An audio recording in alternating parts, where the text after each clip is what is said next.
Morning. Today I've got this 2014 Citroen Picasso. It's C4 Picasso.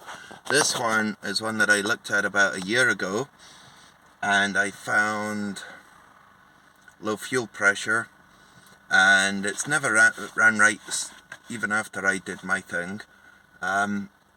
Low fuel pressure, I found that if I bypassed the filter body, the fuel filter body, and put my primer in and left it on, it would start fine.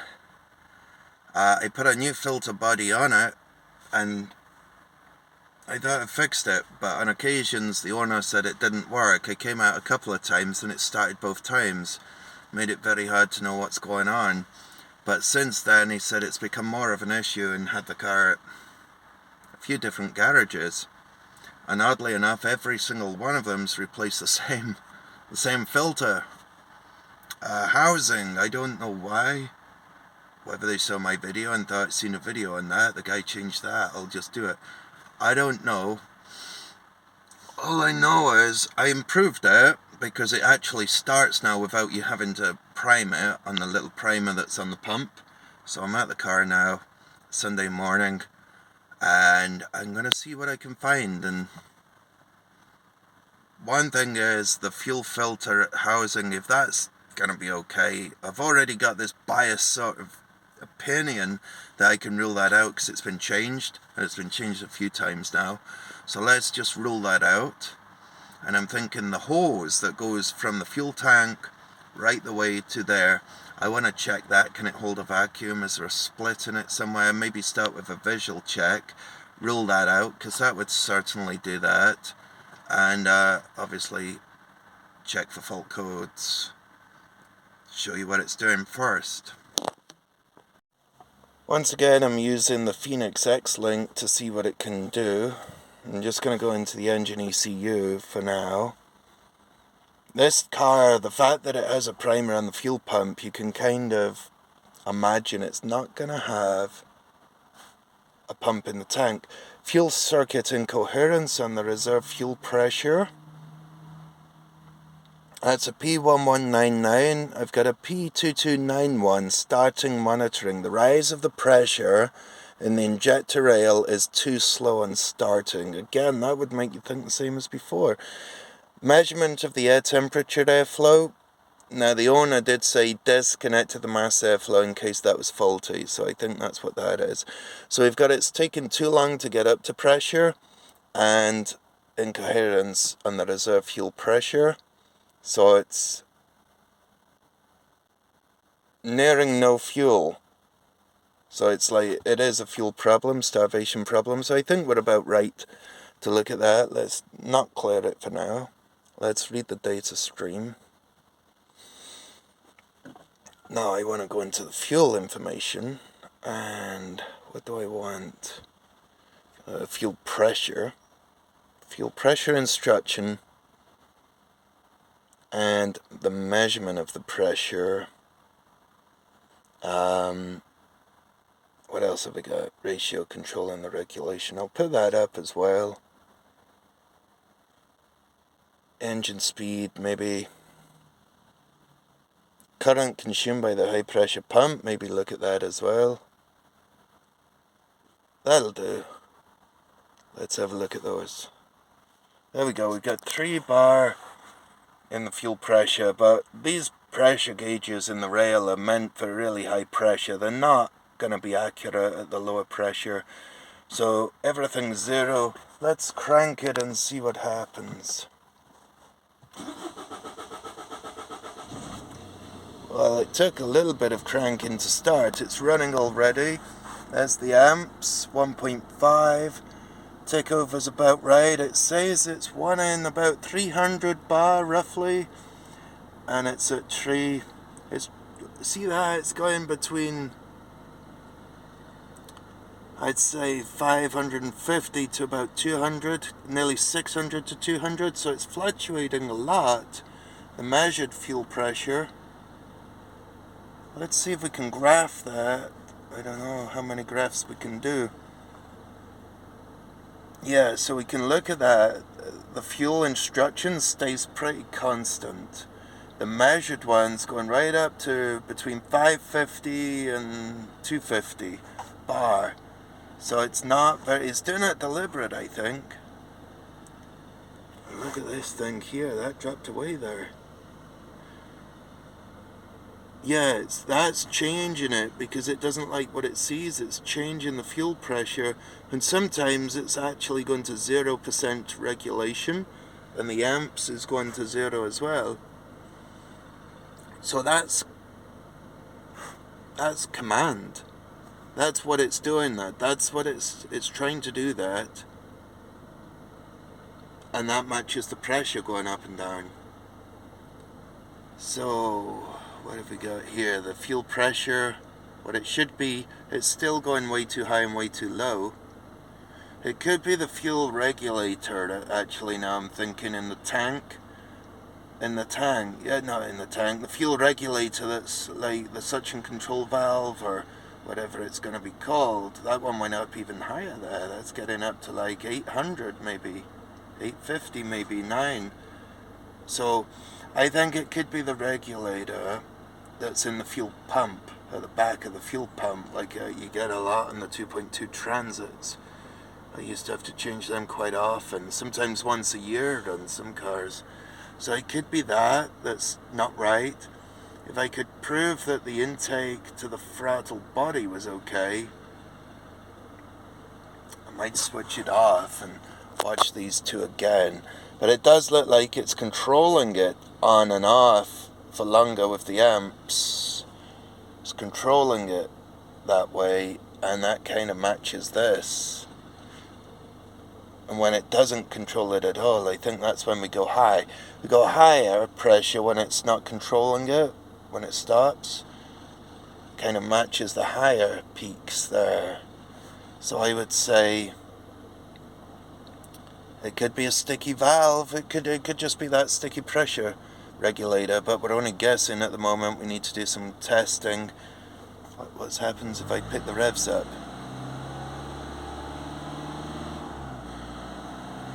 Could be a faulty fuel pump, right enough.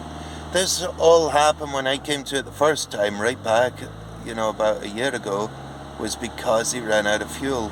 And since then, they put fuel in, primed it up, and it's never run right. I don't know, maybe cranking and cranking and cranking when there's no fuel in it to act as a lubricant in the pump could have done some damage. Even at higher revs, that's not me changing the RPM with my foot, it's just going all over the place. Right, yeah, so it's got a mind of its own. It's trying to control it though. It's trying to control it. So I reckon if it's doing it by choice, maybe it's the fuel supply, so we'll start checking the fuel. Getting to the filter.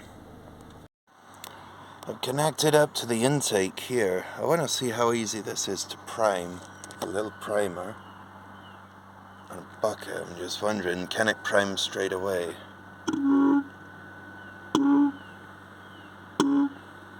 Yeah, it's already coming up. It's already coming through those lines, you see. We need to fill the bucket. It was just to kind of roll backwards from the tank back. I don't think that's it. That's not going down. I'll leave it for a bit, see what happens. But I think I did lift it up to try and look at the fuel lines. I was going to see if we had any connections. There is one right there, a couple of them. Right there. So I thought, if I go to that, I could see if I can get a vacuum. But the fact is, it pulls it through. No bother at all. My next thought is, if I take this pump off here and see if this goes all the way back to the tank, I would imagine it should, because it's only this that's holding it. It's only this that's holding it. See what I might do? Put it on here with this to act almost as a one-way valve. Connect it back up and see on the scan tool, has it changed anything? And if not, then I'll stop looking that way Because this one, I've left it. How many pumps did it? That squirt there that came out would just be what came out. How much before we get it back in the line? There. Took a couple of pumps before we got it back in the line. So it is finding a way down. This isn't holding it like a one-way valve. It is finding a way down. And I would imagine that's going to go again, and it is. So gradually it's seeping back. I can put that back in the fuel tank, but I'm looking in there and already I'm seeing bits of brass, bits of metal, you know, bits of brass in there. So it might be that there's damage happened to the pump, but that's already gone back. So I do have somewhere it's sucking back. I would have thought it would have stayed in this. Maybe I'll do it again and plug my finger on the end, like, you know, somehow, and see does that stop it seeping back. Let's try that. Just ruling things out. So that's one. All I'm doing at the moment is pumping what's in this. Oh, that's took like 3 pumps for that. Now if I put my thumb on the end, does it go back now? Doesn't look like it. I'm holding my thumb over the end of it, and it's staying. So it might be, if we've got a good enough seal here, things would be okay. Could be the pump's worn out, because if we look at that, the brass that's in there, or what looks like brass, you know, the internals from the pump, because that's gone. I think from when they ran out of fuel and just cranking and cranking, which isn't always the best way to start a car. That's why I got this pipe. It's actually, it's supposed to be for a Ford, because they can be problematic, but it wouldn't matter what it goes on. But that's not gone back. It's stayed in the hose now with my thumb on the end. So I'm thinking if there was an air leak somewhere in the pipe, it would still settle. If I let my thumb off there, that should go back. Surely. Still there. No, that was just maybe, that could have been the... Again, it's taken a few pumps to fill that bit of hose. See? It's still not quite filled up. Okay, I'll disconnect this hose lower down. And what am I thinking next? There's that joint that I just showed you. I could disconnect that, try and pull a vacuum on here if I block the other end off, and see if this little bit of hose is a problem. Okay, I've taken the hose off, the hard plastic hose, because I found a joint near the subframe at the front of the car. So I've joined the two hoses together with a piece of rubber pipe, rubber fuel pipe. But this time, it has no air bubbles in there. It's hard to see, but if I prime it, I can show you. This time it's holding it. All I've done is I'm not using the hard plastic pipe that snakes its way down there. I put on a rubber pipe, so I can't keep it on because it's not ideal. Where are we at under the car? There's the upper end of it. See, I'm not using the white one. I'm using this one, and I've just stuck it on, and the fuel hose just fits right on there. But only this time I've got nothing draining back. And that's right there by the subframe. I can get up again. Right. So, now if I prime this, there's no air bubbles in there. Before, when I primed it, I was just squeezing the fluid out of here before, and there was already air bubbles here. So now, using the same primer, see, we've kept the fuel up there the whole time. It was taking 3 or 4 pumps, and I will put this diesel back in the car. Right, 3 or 4 pumps, doesn't even look very clean. It's probably because it's been left standing. What I'm going to do now is put this onto the fuel filter and we're gonna try it, you know, just prime the car up and try it and see, does that pressure change now with this on there? So that's my next thing. I might just put the end of this, instead of using the hose, since I'm happy with the rest of it, I might just connect that up with the primer. So I'm actually just going to plug that on the end of it and just see what happens. Move this white hose out the way, because that's the one that, since I've changed it, I don't have any suction going back here. Now, before with this hose in the white hose I did, so it means there was something, maybe an O-ring seal has gone in here, you know, or the other end, or where the two join, but because I don't have that problem anymore, I'm going to put this on here, like that. Or I could have just put the whole hose on, but I thought I'd do it like this. Prime it through. Like that. Start the car and see what happens with the pressures. Make sure that's on properly. No, it's not. It's not even on properly. Can't get it on properly, that's the problem. Not one-handed. Seems to be on enough though. I'm not getting anything pouring fluid out everywhere. So we'll try that, see what happens. I'll move this bucket. Doesn't look very clean, but it's been 10 months, I think they said. Let's see if this works. I could always change it and just put the rubber hose straight onto the filter. I might do that. If this works, I'll go for this first though. We've still got this crazy surging of fuel pressure. Like, oh, I learned that one. Didn't want that one pink, that one, but it's, oh well. The one there, the one measured fuel pressure, that's surging here, and the command is all over the place too. But the interesting thing is, we're not running out of diesel. Got a good supply of diesel the whole time. See that? We're not running out of diesel there. It's all good.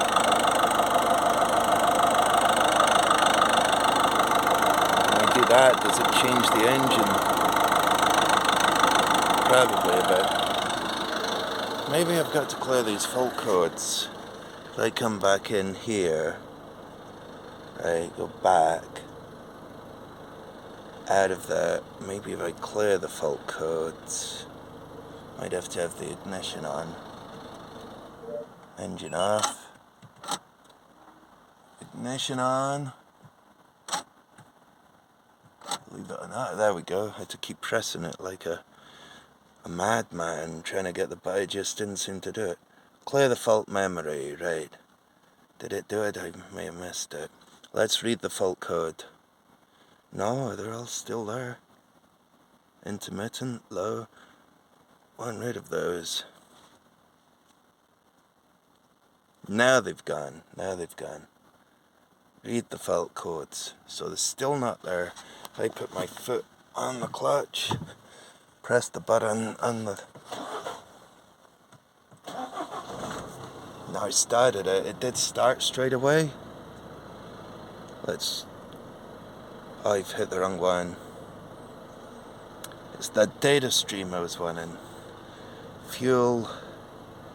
We'll go into the same ones. Fuel pressure instruction. Current consumed. Let's okay that. We're still all over the place.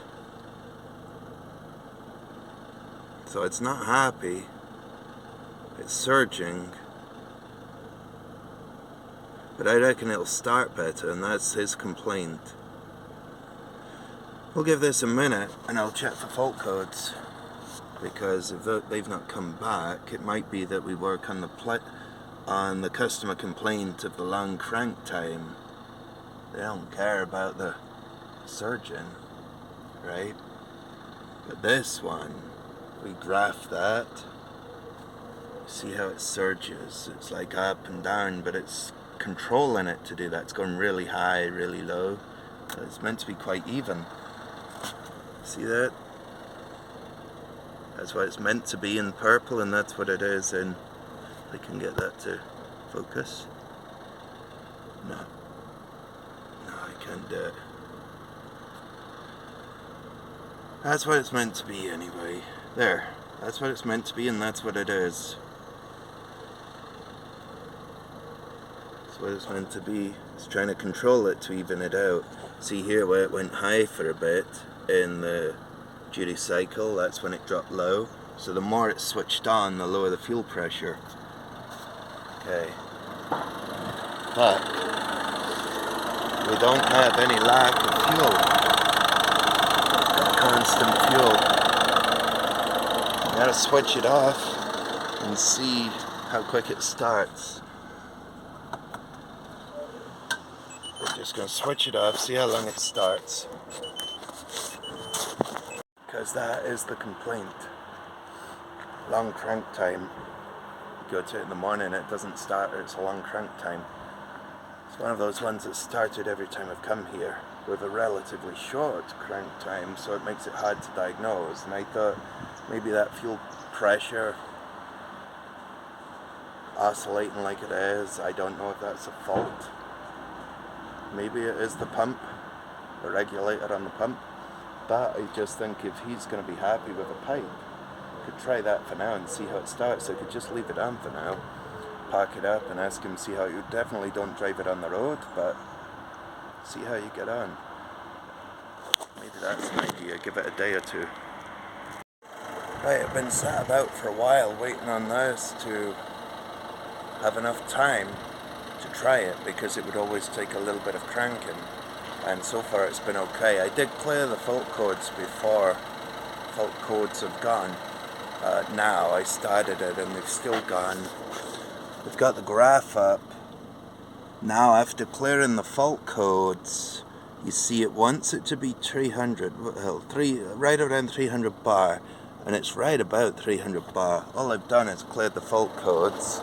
I've still got that hose connected, but only this time it's just the hose, there's nothing else. So I think after seeing this on the scan tool, I'm not going to mention, it all looks good. I'm certainly not going to mention that fuel regulator. I got to put a hose in here, and we know what the problem is. That hose is faulty. So I get a new hose and it'll be okay. It has to be. I'm using the rubber hose, but it can't stay on the way I've routed it. It was only to try it. So I'll maybe leave it on until they buy one, and I come back and I'll change it over. That's probably the way to do it. And also if they try it Monday morning, today's Sunday, they try it Monday morning, see how they get on. Let me know, because it started fine for me and that graph's looking pretty good. The best ever, so I'm not going to take it all off right now. But yeah, there's the hose. I'm not going to take it off, I'll just leave it on the car. Unless it's easy for me to pull it off when I switch the engine off, but might make it easier for them to get the right one. I'll update you if there's any more to update you with, otherwise it's just going to be getting a hose. And this is one of those things that you try something. Yeah, the new hose, I could see the fuel didn't go back to the tank. With the other hose it does. So that's kind of the proof. And the readings are fine on the scan tool. I'm just trying to think, is there anything I've done? If I put the other hose on and it goes back to being how it was, maybe I'll do that. Maybe I'll just connect the other hose and see if it goes back to being how it was. Don't know if I want to though, because Got it set up right. I know, it was just an experiment for diagnosing it. I could take it off, but I want to see on Monday morning, is this any better? That's the main thing, so I'll probably have to leave it on. Okay, I just spoke to the owner and updated him, and he's in agreement. We're going to leave this pipe that I put on for a week.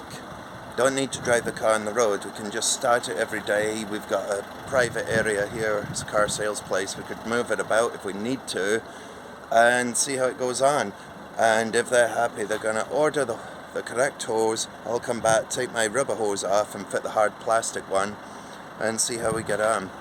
So that's it, the mystery guy. Actually, my first video I did, someone asked me, why is there so many bubbles through the clear plastic? And I was like, oh, you get a few, you know, but I didn't see how many there was because I was looking through the phone when I was looking at it. I didn't look in, you know, at the actual part, so I didn't notice it in the phone when I was doing the car, but he's right. There was a few too many bubbles, so there was a bit of a clue. So I think the filter head still think that was needed, because that really wouldn't start at all before I did that. You had to prime it straight away, half an hour, it definitely wasn't going to start. And this one's got an intermittent, but it's a long start, but it does start after a few days. It's running fine, no fault codes just now. I've let it get hot, it's still good. So hopefully this is a good update on the original fault, and it might help you. Maybe that thing's vibrated and worn, maybe the hose has got, the rubber O-rings have worn out in here. The little rubber O-rings, you can buy them. I don't want to go trying to pick those out because they're like an inch down in the pipe and trying to fit a new one in the right place. I did think about it, but I'm not sure I want to go that way. So anyway, thanks for watching.